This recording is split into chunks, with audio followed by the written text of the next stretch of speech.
Hello and welcome to this morning's webinar, Neuro PR, Strengthen the Brain and Brand Connection. I'm Rebecca Potts, Group Events Manager at Access Intelligence, and today we're joined by the fantastic Charlotte Nichols, founder and leader of the pack at Harvey and Hugo PR. Charlotte is going to talk to us today about how her team apply neuroscience to their day-to-day PR activity and the role of our conscious and unconscious mind in brand building. There's plenty of time for questions at the end, so please pop your questions for Charlotte in the Q&A box. And I think with that, it's over to you, Charlotte. Thank you, Rebecca. Good morning, everyone. I'm just going to share my screen. You know the drill now. And I'll make it full screen. Just bear with me 1 second while it turns into slideshow mode. There we go.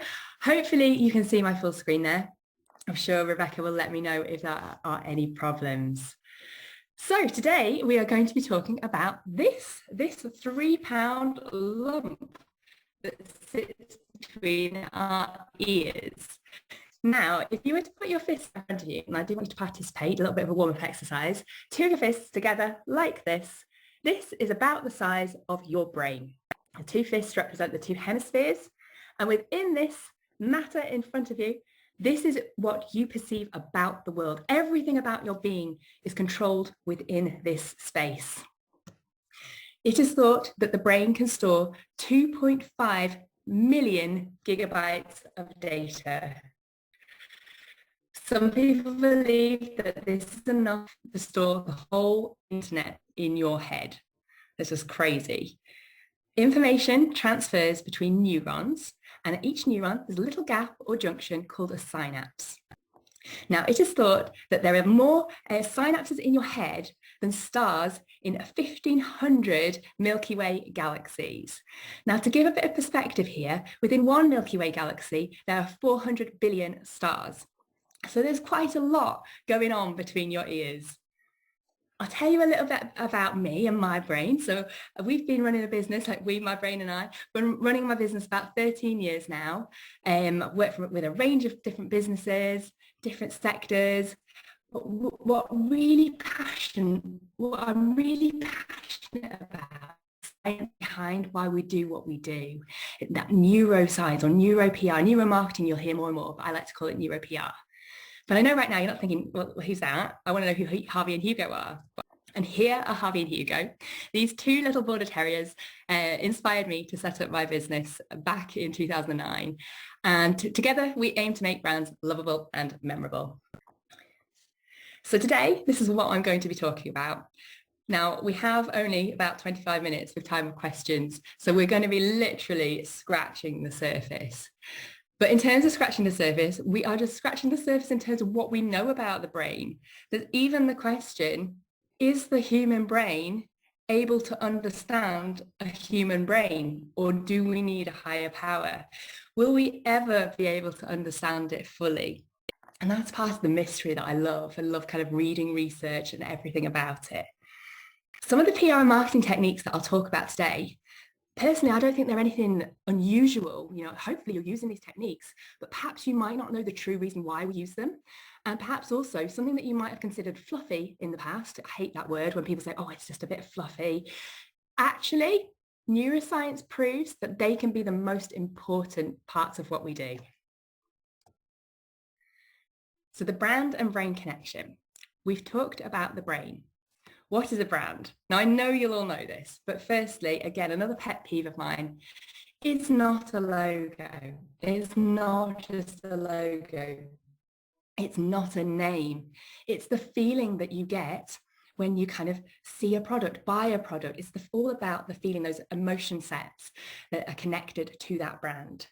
Put simply, a brand is a collection of associations that exist in your mind. So it's very simple. I'm going to show you what happens when you see a brand now. Hopefully, I know it's just a little screen. Hopefully you can see this brand and hopefully you're familiar with it. I tried to pick one of the most familiar brands in my cupboard.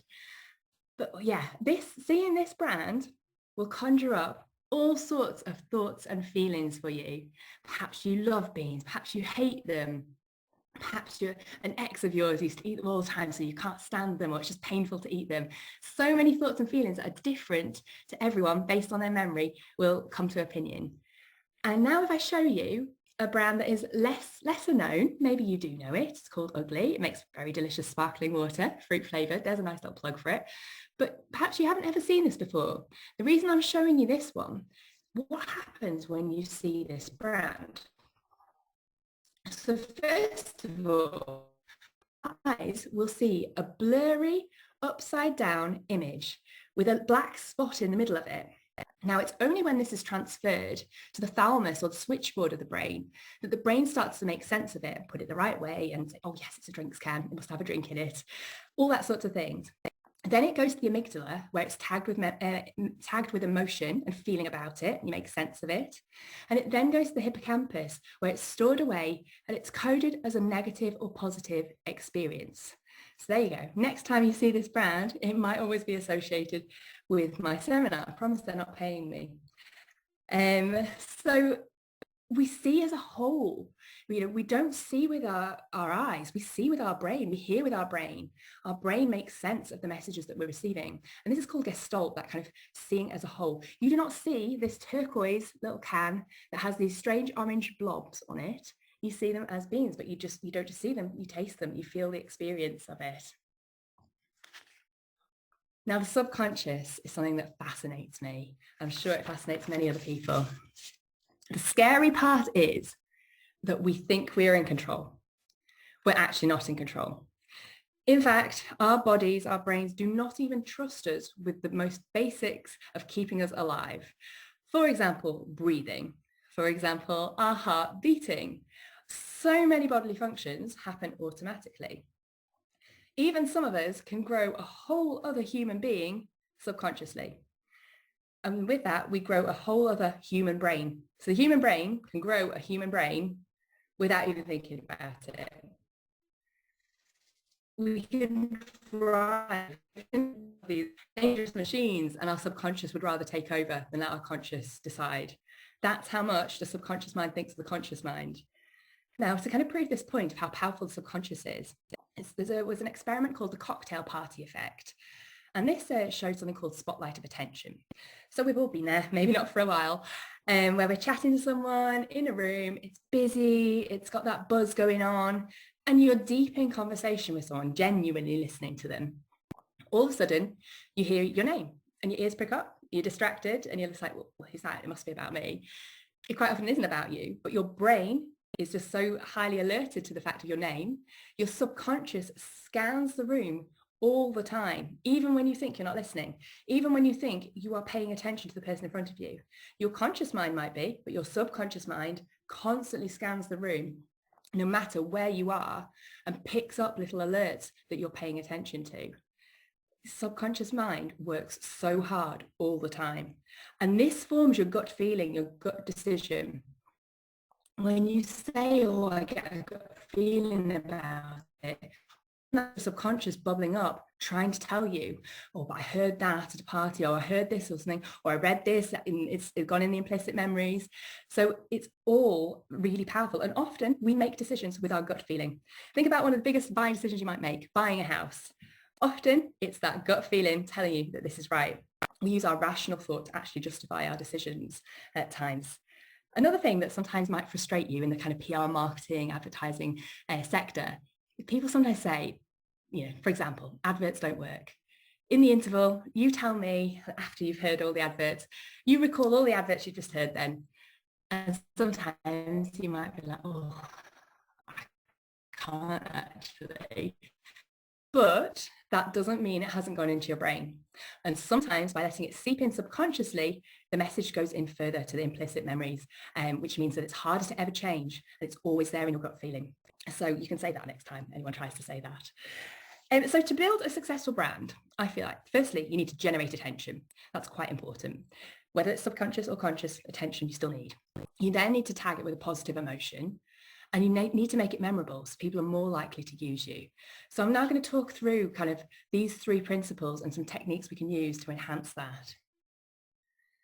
Number 1, generating attention. Now, attention is a very valuable commodity at the minute. It's so scarce. People are in so much demand for it. Herbert Simon actually coined the phrase attention economy quite a while ago. He believed that people would start using attention to trade with rather than money. And actually, if you think about social networks like Facebook at the minute, you are trading your attention to see the advert while engaging with your friends and family. So maybe it's happening already. There's two different types of attention. There's high involvement and low involvement. High involvement is the one that I hope I have right now, where you're listening to learn. But don't worry, because also low involvement's good. Low involvement, you might be reading your emails, you might be on WhatsApp. That's fine, because as I'll come on to it, subconsciously, you might still be getting the message across. So there's two problems with high involvement. So you might think, oh, it's brilliant. I want full attention all the time. There are two problems with this. One is called inattentional blindness. Now, this is the magician's best friend. It's where they get you so distracted by one thing that you totally miss the point of the overall thing. An example could be a perfume advert or a cologne advert where it's got a beautiful model. You are just distracted by the beautiful model. You don't even know what fragrance it was or what brand it was. Another factor why your full attention can be a bad thing is the counter-argument principle. So even now, you might find yourself listening and thinking, well, I totally disagree with that, especially that thing about the perfume happens. You end up forming a counter-argument in your brain, so much so that you then lose attention altogether and you don't even listen to the rest of the argument. So actually, letting messages seep through into your subconscious could be a better way, because it means the message just filters through exactly how it was intended to. So how do we generate attention? Firstly, you need to interrupt. Let's go back to the cocktail party. Personalization. Everyone loves to hear their own name. This is nothing new. Again, it has taken a lot of big brands a while to get onto this. Now supermarkets are really starting to reap the rewards of it. But also, you have to stand out. Again, nothing new. Think about a cocktail party. Someone walks in an orange suit. That's going to grab your attention. One thing to factor in when you're interrupting, and you see this a lot on social media, people will interrupt to gain attention, but they don't think about what comes next, because people will form perceptions about how they're interrupted. So for example, that guy in the orange suit or girl in the orange suit, you might think, well, how unprofessional. Who would walk to a cocktail party wearing that? Or you might think that's brilliant. It's so quirky. Again, everyone's different. Everyone will have different perceptions, but it's something to think about. Yes, I want to generate attention. What perceptions will that generate? Capture imagination. That's the next step in generating attention. I've did these fantastic series of adverts when it first launched. The silhouettes, and they did a variety of different silhouettes. They let you kind of imagine that you were there with holding all of your CD collection in your little device. Putting yourself in that position is the first step in terms of the buying. It's one step close to the buying decision. So try and let people imagine what it is like to own your product or feel your product. Nike did it well with their slogan, just do it. They could have said, just go running, just play tennis, but instead they left quite an open-ended statement. They believe that this statement over a period of 10 years increased their market share to almost 43%. So it just shows how powerful. They got so many letters as well saying, this inspired me. I've always wanted to do this, but I never dared. So many kind of messages like that off the back of these three simple words. Enhancing emotions.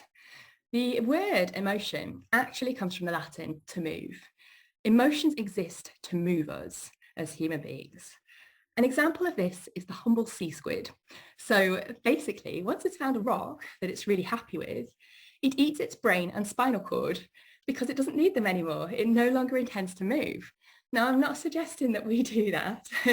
Our brains are quite useful still for other reasons. But essentially, we feel first and then the brain interprets it. We used to always think that we think first and then we feel emotion, but no, feeling is an unconscious experience. How many times have you been upset or angry and you said, I can't control the way I feel? Well, it's totally true. You cannot control the way you feel. What we do is we reframe things with our rational, conscious thought. Sometimes even doing that can't take away that emotional feeling of it. And that's where you'll hear the cliches, well, time's a good healer and everything like that. There's also somatic markers that we experience during emotions. So for example, when we're anxious or nervous, we'll get sweaty palms. And it's been proven that this physical response can happen before our brain has registered that we're feeling that emotion. Same for if we're out in the woods, we saw a bear running towards us, we would start running and our body would start that experience before our brain has processed what is going on. We would already be running, we'd be down the road, hopefully. So yeah, we feel first and then our brain interprets it.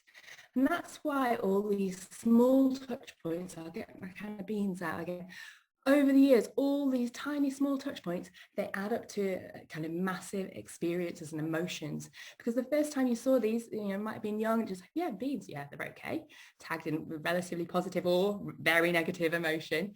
But then as things go on, you kind of build up that whole coded experience within your memory that is all linked to the emotional side of things. So how can we enhance that emotional side? Brand personality. Now, this is sometimes a fluffy thing that people say, oh, inventing a personality for your brand. You don't need to do that. Yes, you do. That helps your brain build a connection and shared values. It kind of helps that emotional connection with everything. A brand isn't real. It's a fantasy. It's an illusion. It's an aspiration. So we do that as marketers and PRs by developing personalities for it.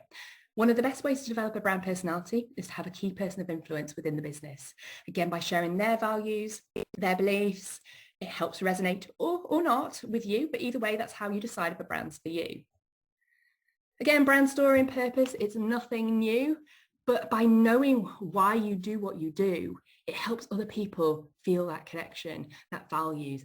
Obviously, Tesla, they weren't actually the first to be really getting into sustainable energy, but they were the first to start communicating it properly. It started really resonating with people and getting into people's hearts and minds.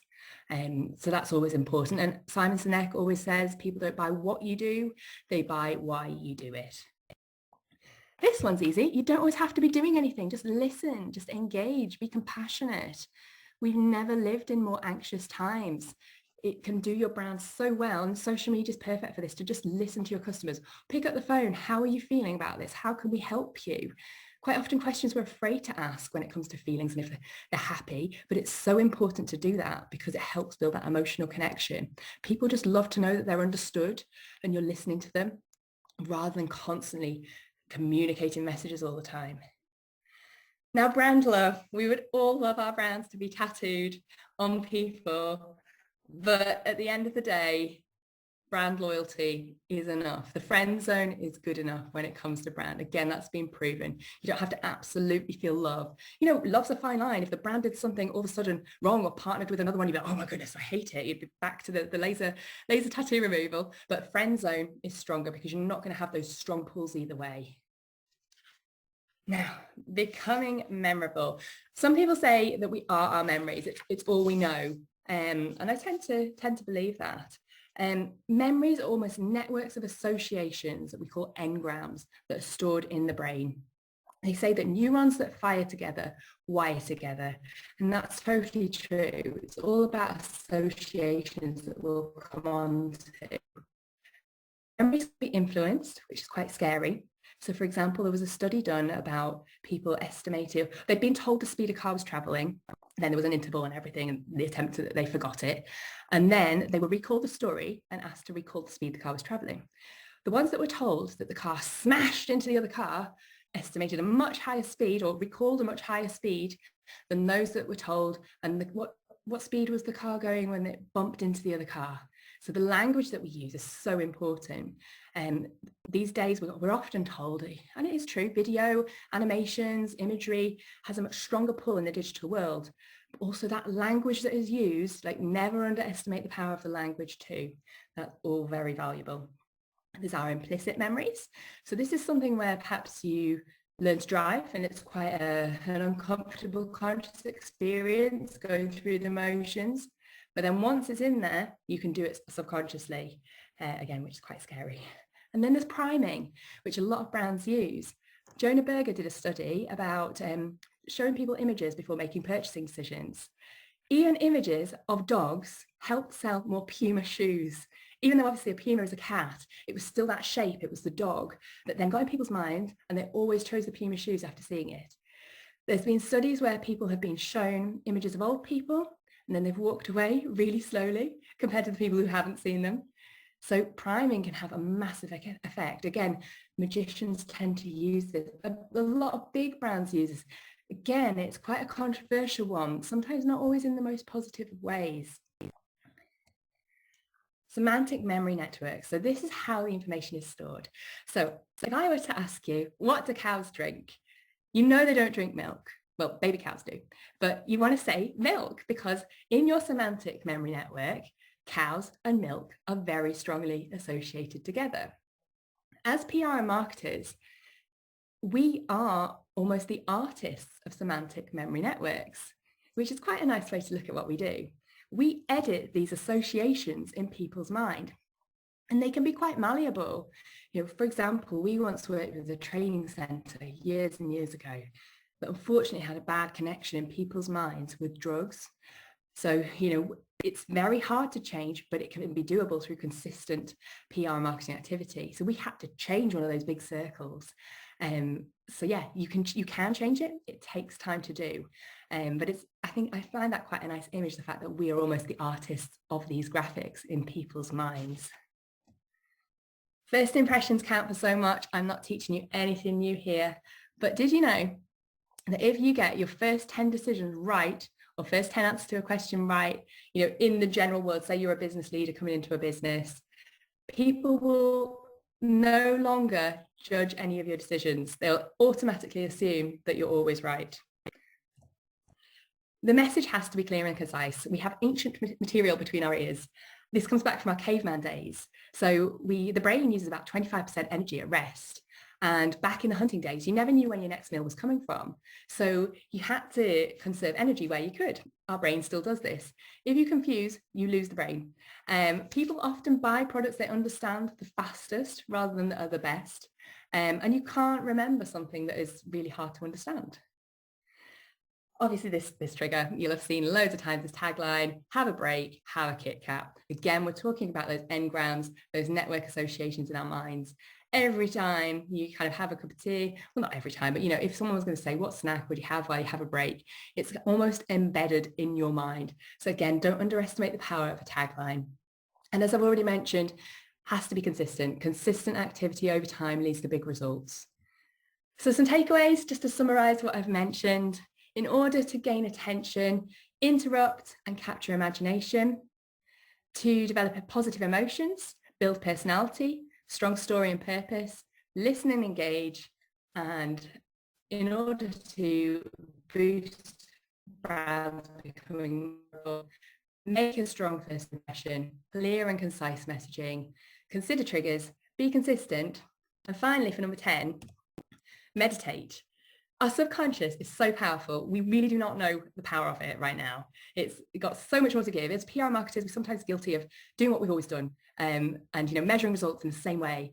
To get to know our subconscious memory or subconscious mind, we have to meditate more to kind of allow us to know that, and also boost creativity and other personal and business wellness. It's good for your health. I believe in the future, we will be doing more of this, kind of get to know ourselves and the brands a lot more. I need to do a lot more of it. I'm not claiming to be perfect at it. So these are my contact details if you want to quickly jot them down, but I will now quickly go for any questions. So much, Charlotte. That was absolutely fantastic. I think that is a lot to kind of take into our heads at 11 o'clock on a Wednesday morning. But we've had some questions come in, so I'm going to go to them straight away, if that's okay. Yeah, brilliant. So the first question, when you're creating campaigns, straplines or messaging to build your brand, how long should you let them run to see the full impact? So thinking about Nike's Just Do It, if it didn't immediately yield results, how do they know how to hold their nerve? That's a really good question. That's a really, really good question. And I'm sure, as I certainly am all the time, people expect results. And sometimes they think they're being realistic by allowing 6 months or 12 months even. There's been evidence that for new brands, it can take 36 months to build brand awareness. And that I still think that's not that much time. And I think that it's by sharing science like this that will help people be aware that it's not just an overnight process. And hopefully this sort of advice and knowledge, the more we discover it, hopefully it'll become mainstream. More board owners, more CEOs will know that, and just learn to be patient, because like Nike proves and plenty of other brands, it does work. Yeah, I think it's that whole, kind of things take longer than we really think. Somebody's asked to pop your contact details in the chat, so I'm just going to do that now. Oh, great. So that everybody's got those details. I'm sure you're going to get inundated. And we've also been asked if we can email out the PowerPoint. We'll send out the recording anyway. Okay. And Charlotte, if you're happy, we'll share your PowerPoint as well. Great. So we've also had another question come in here. Can you give some examples of how priming has been used in a way that has been ethically questionable? Oh, so there's these studies back in the day that I think it was in the 80s on cinema screens. Apparently, they used to flash messages that were quicker than the conscious brain could realize. So they would last milliseconds, but it would say, buy popcorn, and things like that. And people were just like, this is unethical. Again, there's no direct evidence it was done, but, rumors don't just start from nothing, and there's things that I think, again, our brains haven't even realized that are happening to us. I think all of the big brands are quite clever. Coca-Cola with its Diet Coke breaks, even if you just watch back the adverts and how it positions, women, exactly what they're wearing, the man or the gardener coming across, again, it frames situations so that if you are outside on a hot day, that maybe there's not the hot gardener there, but automatically you think Diet Coke break. And McDonald's have been really good at it recently. They have cottoned on to the fact that we have been in isolation, a lot of us. So a lot of their adverts are very simple. They say, shall we meet up? Shall we catch up? And then they're just holding a packet of fries. And it appeals to your emotion that really wants to meet up with your friend. And it's priming you for, let's meet at McDonald's. I also want chips too. So there's so many, so much that's going on. But I think there's a lot of ethical considerations to bear in mind as well with it. Yeah. It's so basically no flashing up images of your brand within PowerPoints just to get people to buy your product. Yeah. We're getting a few questions come in. I'm going to run over a little bit just because we're having a conversation. But obviously we'll send, if the questions run over, we'll send them in to you, Charlotte, and we'll get you to answer them in a blog post if that's okay. Yeah, that's great. Somebody said, I feel like my tiny brain has never worked so hard. I don't think it's tiny. You showed us at the beginning how it's pretty solid. Thank you for all of this knowledge. Do negative associations replace positive associations so you have to start again? Or do you just emphasize the pre-existing positive brand associations your audience had? Another wonderful question. Again, it is so hard because everyone's brain's differently and wired differently, and there's different extents to how deep this negative association runs. As as a PR agency, whenever we do crisis comms, it's about addressing the negative. It's about answering kind of why it's happened or explaining you're looking into it. It's about showing compassion and understanding. Usually when those three things happen, it can, yes, you've still got that negative feeling, but it helps justify, why, and yes, it happened, but they're trying to do what they can. And then our usual technique is to send out loads of positive press releases off the back of it. Usually it can work, but it depends how bad the situation is. Some brands, they never recover. I'm trying to think of one rapidly off the top of my head. There will be some out there, but yes, sometimes it's impossible. The damage is too much. And like we said, if it's in that implicit memory, you can't get it out. Yeah, I think it's trying to counter the negative with the positive isn't always going to succeed. I've got 3 questions left. I'm going to try and do them quickly. If not, then like I said, we'll follow up. If you were to recommend one PR book to read right now, what would it be? I thought I might get this question. Thinking Fast and Slow. It's not a PR book as such. It's more a psychology book, but everything in here applies to PR. Again, PR, public relations. It's about relationships, perceptions. This is really, really, it's by Daniel Kahneman. Fantastic. I think we might need to pop that in the follow-up email to people that have been able to join and those that haven't. I think it's going to be a common question. We've got, I think I'm just going to have time for one last one. Given the smaller budgets for entrepreneurs, what key actions should they focus on? From the start, getting your brand story right, figuring out your why, your purpose. If you don't know your why and purpose, it's going to be very hard to communicate it to other people. And thinking about your brand personality, it's all fluffy things that perhaps your accountant might say, oh, you don't need that, but it's going to matter so much, as we just talked about, on a neurological level. Fantastic. People have given an example of the people that haven't recovered with Ratner's, so the audience suggesting them in there for you. I'm afraid I think we're going to have to wrap up. We have got a couple of other questions, but like I said, we'll follow up with a post and any kind of other recommendations about resources and books that people can read to kind of learn more and put it into practice. But I think for now, thank you so much, Charlotte. This was so incredibly interesting, and I think everybody's got a lot out of it. I think you definitely had the high level involvement all the way through with people listening, absolutely switched on. So yeah, absolutely fantastic. Thank you so much. Thank you, everyone. Thank you for listening. Thanks, Rebecca. Thank you. And like I said, we'll send out the recording to everybody and link to the recommendation of the book as well. Brilliant. Thank Fantastic. You. Take care. Bye. Thank you, everyone.